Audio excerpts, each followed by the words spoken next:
indulgent si vous me prêtez un talent d'orateur. Mais en tout cas, ce que je crois être important si on veut justement plaider, d'abord c'est le travail. Il faut s'entraîner. Moi j'ai probablement été, comme beaucoup, un orateur très timide. Et j'ai encore le trac quand je plaide. J'ai encore, c'est pas seulement à cause des enjeux, j'ai le trac quand je m'apprête à plaider. Après, une fois qu'on commence, je pense qu'on oublie un peu le trac, mais on a le trac. Donc on n'en est jamais prémuni. En revanche, il faut le travail, il faut l'entraînement. Et de ce point de vue-là, c'est vrai que quand on a la chance d'être secrétaire de la conférence et qu'on plaide énormément au pénal, des affaires de comparution immédiate, ça vous donne peut-être une élasticité supplémentaire. Donc, au passage, je ne peux que conseiller mes futurs confrères ou mes jeunes confrères de s'intéresser aux travaux de la conférence du stage et de tenter le concours.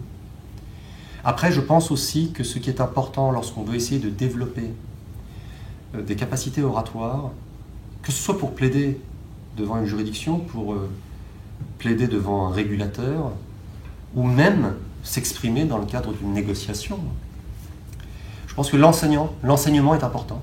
Parce qu'enseigner, ça vous oblige à projeter de manière pédagogique votre connaissance. Donc c'est une mécanique qui est utile à la construction de la plaidoirie.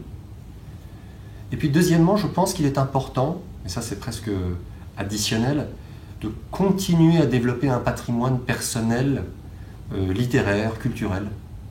Parce qu'au fond, je pense que, même dans les matières techniques, nos plaidoiries sont aussi le fruit d'une réflexion que nous avons forgée à l'intérieur de nous-mêmes à la suite de la lecture d'un roman, d'un essai, d'un film, d'un concert auquel on a assisté.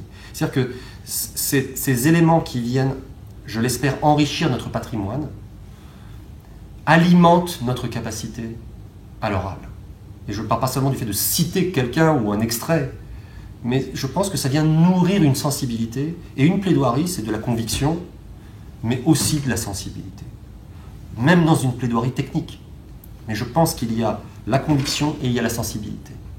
Et donc, pour moi, l'abscisse et l'ordonnée, c'est effectivement l'entraînement, mais également le fait de ne pas perdre de vue ses maîtres et complices.